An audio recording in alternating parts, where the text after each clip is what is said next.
Sir, ഈ K ശശീന്ദ്രനുമായിട്ട് പിണറായിക്ക് എന്താണ് ഇത്ര ഒരു അസ്വാരസ്യം? കാരണം ഇന്ന് 4-ാം വാർഷിക ആഘോഷത്തിൽ കേക്ക് കട്ട് ചെയ്യുമ്പം ബാക്കി എല്ലാവരെയും കാണാൻ സാധിച്ചു, പക്ഷേ ആളിനെ മാത്രം കണ്ടില്ല. മാത്രമല്ല, ഇനിയിപ്പോൾ ഉള്ള ആ ഒരു വകുപ്പിൽ നിന്ന്, ഒരു മന്ത്രിസ്ഥാനത്ത് നിന്ന് മാറ്റുന്നു എന്നുള്ള തീരുമാനങ്ങളൊക്കെ അങ്ങനെ അത്തരത്തിലുള്ള വാർത്തകളും ഇങ്ങനെ വരുന്നുണ്ട്. എന്താണ് ഇതിൻ്റെ കാര്യം? ഇപ്പം മന്ത്രിസഭയുടെ 4-ാം വാർഷികാഘോഷമാണ് നെടുമ്പാശ്ശേരിയിൽ വെച്ച് നടന്നത്. ഘടകകക്ഷികളൊക്കെ ഉണ്ടായിരുന്നു, എല്ലാവരുമല്ല, അതിൽ നിന്നൊക്കെ ഓരോരുത്തരുണ്ടായിരുന്നു. ഇപ്പം സി പി ഐയിൽ നിന്ന് ഇപ്പം മന്ത്രി കെ രാജന്, പിന്നെ കേരള കോൺഗ്രസ് റോഷി അഗസ്റ്റിന്, പിന്നെ ഗണേഷ് കുമാർ ഉണ്ടായിരുന്നു, മന്ത്രി കൃഷ്ണൻകുട്ടി ഉണ്ടായിരുന്നു, കടന്നപ്പള്ളി ഉണ്ടായിരുന്നു, പിന്നെ ശശീന്ദ്രനും ഇല്ലായിരുന്നു, മറ്റ് സ്വതന്ത്ര MLA ആയ അബ്ദുറഹ്മാനും ഇല്ലായിരുന്നു.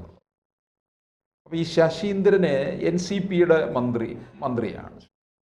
NCPക്ക് 2 MLA ആണുള്ളത്, മറ്റൊന്ന് കുട്ടനാട്ടിലെ MLA. ഈ ശശീന്ദ്രൻ ജയിച്ചിരിക്കുന്നത് കോഴിക്കോട് നിന്നാണ്. ശശീന്ദ്രന് പ്രായം 80-ന് മുകളിലായി.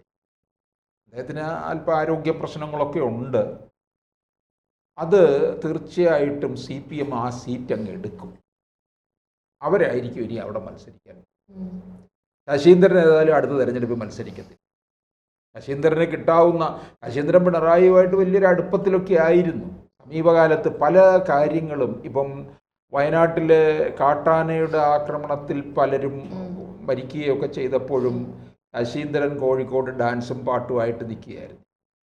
അപ്പോൾ അതൊക്കെ വലിയൊരു തിരിച്ചടി ഉണ്ടാക്കി. അത് മൊത്തത്തിൽ ശശീന്ദ്രൻ പറയുന്നത് ഞാൻ മാത്രം അല്ലല്ലോ ഇത് പരിഹരിക്കുന്നത്. നിലവിൽ പോലും അദ്ദേഹം അങ്ങനെയാണ് പറയുന്നത്, ഞാനല്ലല്ലോ ആഭ്യന്തരമാണ് കാര്യങ്ങളൊക്കെ നോക്കുന്നത്. ആഭ്യന്തരം എന്ന് പറഞ്ഞാൽ എന്താ, പിണറായിയുടെ പോലീസ് ഇതൊക്കെ നോക്കണമെന്നുള്ള രീതിയിലാണ്. പിന്നെ പലതരത്തിലുള്ള പ്രശ്നങ്ങളെ അഭിമുഖീകരിച്ചുകൊണ്ടാണ് LDF വീണ്ടും ഈ കേളി മുഴക്കി ഇങ്ങനെ നിൽക്കുന്നത്. അതായത് ഇപ്പം നാടിന് നടുക്കിയ വയനാട് ദുരന്തം, അതിൻ്റെ പുനരധിവാസം, പിന്നെ നിരവധി പേരുടെ ജീവൻ ഒടുക്കിയ വന്യമൃഗ ആക്രമണങ്ങൾ, ആരോഗ്യ മേഖലയിലെ പലതരത്തിലുള്ള വീഴ്ചകൾ, ADM നവീൻ ബാബുവിൻ്റെ മരണം, മുഖ്യമന്ത്രിയുടെ മകൾക്കെതിരായ SFIO കേസ്, തുച്ഛമായ വേതന വർധനവിനായുള്ള ആശാവർക്കർമാരുടെ സമരം തുടങ്ങി നിരവധി വിവാദങ്ങൾ സർക്കാരിനെ പ്രതിക്കൂട്ടിലാക്കിയിട്ടുണ്ട്. പിന്നെ പോലീസ് അനാസ്ഥ, ക്രൂരതകളും ഒക്കെ തന്നെ തുടർന്നുകൊണ്ടിരിക്കുകയാണ്. ഏറ്റവും അവസാനം വന്ന ദളിത് യുവതിയോടുള്ള പെരുമാറ്റം, അതുപോലെ തന്നെ വിഴിഞ്ഞം തുറമുഖം, ദേശീയപാത നിർമ്മാണം, ഇതൊക്കെ വലിയ പ്രതീക്ഷയായി സർക്കാർ ഉയർത്തിക്കാട്ടുന്നുണ്ട്. അതുപോലെ തന്നെ തീരദേശ മലയോര പാതകൾ ഉൾപ്പെടെ ഉയർത്തിക്കാട്ടിയാണ് പിണറായി വലിയ ആഘോഷത്തിലേക്ക് കടക്കുന്നത്. 3-ാം വട്ടവും അധികാരത്തിൽ വരും എന്ന് പറയുന്നത്. അതിനോടൊപ്പം തന്നെ തൃശ്ശൂർ പൂരം കലക്കല്, PV അൻവർ ഉയർത്തിയ ആരോപണം, PP ദിവ്യയുടെ വിവാദവും എല്ലാം സർക്കാരിനെ പ്രതിസന്ധിയിലുമാക്കുന്നുണ്ട്. സർക്കാർ ചില കേന്ദ്ര പദ്ധതികൾ ഇവിടുത്തേതാക്കി മാറ്റിക്കൊണ്ട് വലിയ ആഘോഷത്തിമിർപ്പിലാണ്. അതേസമയം നിരവധി വിഷയങ്ങൾ സർക്കാരിനെ പ്രതിക്കൂട്ടിലുമാക്കുന്നുണ്ട്. ഈ പ്രതിക്കൂട്ടിലാക്കിയതിനെ മറയ്ക്കാൻ വേണ്ടിയാണ് പല കേന്ദ്ര പദ്ധതികളും, വിഴിഞ്ഞം പദ്ധതിയും ദേശീയപാത നിർമ്മാണവും ഒക്കെ വലിയ പ്രതീക്ഷയായി. ദേശീയപാത നിർമ്മാണം എന്നൊക്കെ പറയുന്നത് കേന്ദ്ര സർക്കാരിൻ്റെയാണ്. ഇത് ഇവർക്ക് കടന്ന് അതിൻ്റെ മേൽ നെകളിക്കാനുള്ള അവകാശവും ഒന്നുമില്ലെന്നുള്ളതാണ്. അപ്പോൾ അത്തരത്തിലാണ്. എന്നിട്ട് വീണ്ടും 3-ാം ഊഴം നമ്മുടെ ക്യാപ്റ്റനെ തന്നെ മുമ്പിൽ നിർത്തിക്കൊണ്ട് പൊരുതാനുള്ള ശ്രമമാണ്. അപ്പോൾ ഇതിനിടയ്ക്കാണ് ഈ ശശീന്ദ്രനെ പോലുള്ളവരെ ശരിക്കും ഇനിയിപ്പോൾ ഒരു മന്ത്രിസഭാ പുനഃസംഘടനയ്ക്കൊന്നും പിണറായിക്ക് താല്പര്യമില്ല. ഇടയ്ക്ക് അങ്ങനെ ഉണ്ടായിരുന്നു, പുനഃസംഘടനയിലേക്ക് പോകും എന്ന് പറഞ്ഞ്. ഇനിയിപ്പോൾ ഉള്ളത് കഷ്ടി 1 വർഷമാണ്. ആ 1 വർഷത്തിനിടയ്ക്ക് ഇവരിൽ നിന്നൊന്നും ഒന്നും പ്രതീക്ഷിക്കേണ്ട. ഇനിയിപ്പോൾ ഉള്ള തയ്യാറെടുപ്പാണ് ശരിക്കും. പിണറായി വിജയൻ വലിയ ഒരുക്കത്തിലാണ്. പിണറായി വിജയൻ തന്നെ 3-ാമതും പട നയിക്കും, 3-ാം വട്ടം അധികാരത്തിലും വരും എന്നുള്ള കണക്കുകൂട്ടലിലാണ്. അപ്പോൾ ചില ഘടകകക്ഷികളെ ഒതുക്കി തീർക്കും പിണറായി വിജയൻ. ഇനിയിപ്പോൾ അങ്ങനെ പറയുകയാണെന്നുണ്ടെങ്കിൽ ജനാധിപത്യ കേരള കോൺഗ്രസിലെ ആന്റണി രാജുവിനെയും ഇല്ലായിരുന്നു അവിടെ. പക്ഷേ കൃഷ്ണൻകുട്ടിയുടെ കാര്യത്തിൽ മാത്രമാണ് ഒരു വലിയ അതൃപ്തി നിൽക്കുന്നത്. അതൃപ്തിയുണ്ട് കൃഷ്ണൻകുട്ടിയുടെ അല്ല, ശശീന്ദ്രൻ്റെ കാര്യത്തിനകത്ത്. ശശീന്ദ്രനെ ഇനിയിപ്പോൾ മാറ്റുമോ എന്നുള്ളതിന് വലിയ സാധ്യതയും കാണുന്നില്ല. കാരണം അതൊക്കെ മന്ത്രിസഭയുടെ പ്രതിച്ഛായയ്ക്ക് കളങ്കമേശുന്ന കാര്യമാണ്. അതുകൊണ്ട് മാറ്റാനുള്ള സാധ്യത കാണുന്നില്ല. ഇനിയിപ്പോൾ ഈ ഇരിക്കുന്നത് അവസാനത്തെ തവണയാണ്, ഇനി ഉണ്ടാകത്തില്ല. CPM-ന് അകത്ത് തന്നെ ഒരു ഇത്തരത്തിലുള്ള മാറ്റങ്ങളൊക്കെ നടക്കും എന്നുള്ള രീതിയിലാണ് ഇപ്പോൾ LDF പറയുന്നത്. പക്ഷേ അങ്ങനെയാണെങ്കിൽ ശശീന്ദ്രനും സജി ചെറിയാനും ഒക്കെ മാറും എന്നൊക്കെയുള്ള രീതിയിലാണ് വാർത്തകൾ വരുന്നത്. പക്ഷേ പിണറായിക്ക് അതിൽ പുനഃസംഘടനയിൽ താല്പര്യമില്ല എന്നാണ് അറിയുന്നത്. പിണറായി തീർച്ചപ്പെടുത്തിയാൽ അങ്ങനെ വരികയുള്ളൂ. സജി ചെറിയാനെ എന്തായാലും മാറ്റും എന്ന് തോന്നുന്നില്ല. സജി ചെറിയാൻ പിണറായിയുടെ ഏറ്റവും അടുത്ത ആള് തന്നെയാണ്. പക്ഷെ അത് തന്നെയല്ല ഇനിയിപ്പോൾ അടുത്ത തെരഞ്ഞെടുപ്പിന് ഒരു ഭാര്യയായിട്ട് വരുന്നത്. നമുക്കറിയാം മുഹമ്മദ് റിയാസിനും ഇപ്പം മരുമോൻ എന്നുള്ള രീതിയിൽ എത്രയോ പ്രഗത്ഭരായിട്ടുള്ള അല്ലെങ്കിൽ രാഷ്ട്രീയത്തിൽ നല്ല ബുദ്ധിയുള്ള ആൾക്കാരുണ്ടായിട്ടും മുഹമ്മദ് റിയാസിന് ഈ ഒരു പദവി എടുത്തപ്പോൾ അന്ന് വലിയ പ്രതിഷേധം അതിനകത്ത് തന്നെ ഉണ്ടായിരുന്നു. ഇപ്പോൾ CPM-ൻ്റെ പിന്നെ ഒന്നും പുറത്തു വരത്തില്ല. കോൺഗ്രസിനെ പോലെ അല്ല, അവർക്ക് അതിനകത്ത് തന്നെ മൂടി വയ്ക്കാൻ അറിയാം. അപ്പോൾ ഇത്തരത്തിൽ CPM-ൽ തന്നെ ഒരു അതൃപ്തി പലരും രേഖപ്പെടുത്തിയിരുന്നു. അപ്പം ഇപ്പോൾ തെരഞ്ഞെടുപ്പുമായി ബന്ധപ്പെട്ട് ഇതിനെയൊക്കെ ഒന്ന് മാറ്റി നിർത്തി പുതിയ ആൾക്കാരെ കൊണ്ടുവന്ന്, സാധാരണ CPM അങ്ങനെയാണല്ലോ സാർ ചെയ്യുന്നത്. തെരഞ്ഞെടുപ്പ് അടുക്കുമ്പോൾ ഒരു കിറ്റ് വിതരണമൊക്കെ നടത്തുന്ന പോലെ മൊത്തത്തിൽ ഒരു അഴിച്ചുപണിയൊക്കെ നടത്താൻ സാധ്യതയില്ലേ? മാറ്റണം എന്നുള്ള ചില അഭിപ്രായം ഉയരുന്നത്.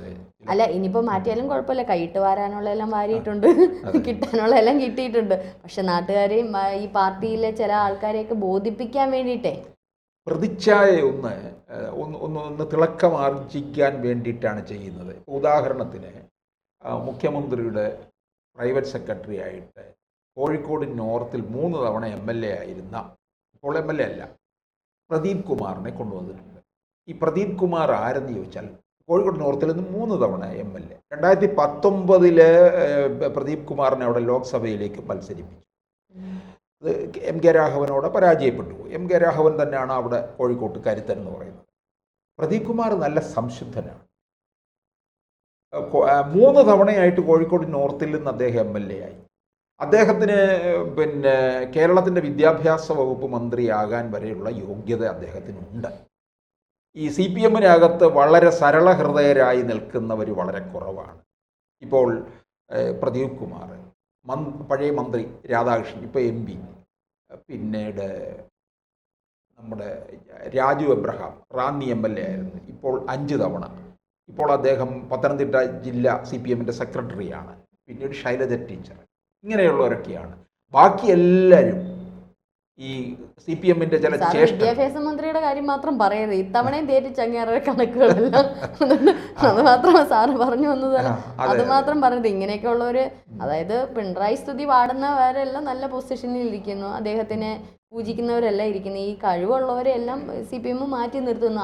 അതിനകത്ത് തന്നെ ഈ പറഞ്ഞോണം തല്ലും പിടിയും വളവും ഉണ്ട്. പക്ഷേ ഈ AKG സെൻറ്റർ ആയതുകൊണ്ട് ഒന്നും പുറത്തു വരുന്നില്ല. അതേസമയം കോൺഗ്രസിന് അങ്ങനെ ഒരു സെൻറ്റർ ഇല്ലാത്തതുകൊണ്ട് ഇപ്പം ഈ മുഖ്യമന്ത്രിയുടെ ഓഫീസൊക്കെ തന്നെ എല്ലാവർക്കും ഒരു P ശശി, K എബ്രഹാം, ഇങ്ങനെയുള്ളവരുടെയൊക്കെ ശിവശങ്കറും ഒക്കെ ഇരുന്നതാണ്. അപ്പം നിരവധി അഴിമതി ആരോപണങ്ങളും ഒക്കെ പെട്ട് ഇങ്ങനെ കിടക്കുകയാണ്. മുഖ്യമന്ത്രിയുടെ ഓഫീസിലേക്ക് ആർക്കും ചെല്ലാൻ കഴിയത്തില്ല എന്നുള്ള തരത്തിൽ. അത് ആണ് തെളിയിക്കുന്ന ഒരു കഥ കൂടിയാണ് ഇപ്പോൾ കഥയല്ല, സംഭവം കൂടിയാണ് ഇപ്പോൾ നടന്നിരിക്കുന്നത്. ഒരു ദളിത് യുവതി അവിടെ മുഖ്യമന്ത്രിയുടെ ഓഫീസിലെത്തി പരാതി കൊടുത്തപ്പോൾ P ശശി അല്ലേ ഈ പരാതി വാങ്ങിച്ച് വലിച്ചെറിയുകയാണ് ചെയ്തത്. അപ്പോൾ തൊപ്പി വയ്ക്കാത്ത DGP ആയി ഈ P ശശി അവിടെ വിരാജിക്കുകയാണ്, വാഴുകയാണ് ചെയ്യുന്നത്. അപ്പോൾ അവരുടെയൊക്കെ ഇടയിലേക്കാണ് ഈ പ്രദീപ് കുമാറിനെ പോലുള്ള നല്ലവനായ അദ്ദേഹം ചെല്ലുന്നത്. എന്തിനു വേണ്ടിയാണ് അദ്ദേഹത്തെ വെച്ചിരിക്കുന്നത്? വളരെ സുതാര്യമാണ് മുഖ്യമന്ത്രിയുടെ ഓഫീസ് എന്ന് ബോധ്യപ്പെടുത്തുക 4 ആളുടെ മുമ്പിൽ. അതിനുവേണ്ടിയാണ് ഇപ്പോൾ മുഖ്യമന്ത്രിയുടെ ഓഫീസ് സുതാര്യമല്ല, ആർക്കും സമീപിക്കാൻ കഴിയില്ല എന്നൊക്കെയുള്ള ഒരു ധാരണയുണ്ട്. അതിനെ തിരുത്തി കുറിക്കുക എന്നുള്ളതാണ്. അതാണ് പ്രദീപ് കുമാറിനെ കൊണ്ടിരുന്നത്. അപ്പോൾ അതുപോലെ ചിലരെയൊക്കെ മാറ്റിക്കഴിഞ്ഞ് കുറച്ച് അവസാന നിമിഷത്തിൽ ഇങ്ങനെയൊക്കെയുള്ള ചില മെയിൻ്റെനൻസ് ഒക്കെ പക്ഷെ നടത്തി അങ്ങനെയാണെങ്കിൽ എ കെ രൂപപ്പെടുത്തിക്കൊണ്ടിരിക്കുകയാണ്. ശശീന്ദ്രന് ഇപ്പോൾ ഒരു പൊതുവേ പിണറായിയോട് എന്തോ ഒരു അസ്വാരസ്യം ഉണ്ട്. ഉണ്ട്. ഒരു പക്ഷെ അത് CPM-ലും ഇപ്പോൾ എ കെ ശശീന്ദ്രൻ മത്സരിച്ചില്ലെങ്കിൽ തന്നെ അദ്ദേഹത്തിൻ്റെ നേതൃത്വത്തിലുള്ള കക്ഷി CPM-ലോട്ട് പോകുമെന്ന് സാറ് പറയാനുള്ള കാരണം എന്താണ്? അല്ല, അതിനകത്തെ ഇപ്പം ശശീന്ദ്രനെ സംബന്ധിച്ച് അല്ല ആ സീറ്റ് മത്സരിച്ചില്ലെങ്കിൽ അത് എടുക്കുന്നത് CPM അങ്ങനെ എടുക്കും. പണ്ട് പിന്നെ RSPയുടെ കയ്യിൽ നിന്ന് കൊല്ലം പാർലമെന്റ് സീറ്റ് പിടിച്ചെടുക്കാൻ നോക്കി. CPM മത്സരിച്ചോളാം പറഞ്ഞു. അപ്പോഴാണല്ലോ പ്രേമേന്ദ്രൻ LDF-ൽ നിന്ന് ഇറങ്ങി നേരെ UDF-ൽ വന്നു. UDF അദ്ദേഹത്തിന് അനുവാദം നൽകി. UDF-ൽ നിന്നു. ഇപ്പം എന്താ, ഓരോ തവണയും ഭൂരിപക്ഷം വർദ്ധിച്ചുകൊണ്ട് നല്ല പാർലമെൻറ്റേറിയനായി മാറി, മികച്ച പാർലമെൻറ്റേറിയനായി മാറി എന്നുള്ളതാണ്. അതാണ് പിന്നെ CPM ഓരോരോ ചെറിയ പാർട്ടികളെ മുഴുവൻ വിഴുങ്ങിയിട്ട് ആ സീറ്റങ്ങ് സ്വന്തമാക്കും. ഇതാണ് ചെയ്യുന്നത്. അപ്പോൾ ഇവിടെ ഇവരിങ്ങനെ വലിയ ഒരുക്കവും കാര്യങ്ങളും ഒക്കെയാണ് നടത്തിക്കൊണ്ടിരിക്കുന്നത്. എത്ര ആ പ്രതിച്ഛായ ജനങ്ങൾക്കിടയിലേക്ക് ചെല്ലും എന്നുള്ളതാണ് ഇനി അറിയേണ്ടത്.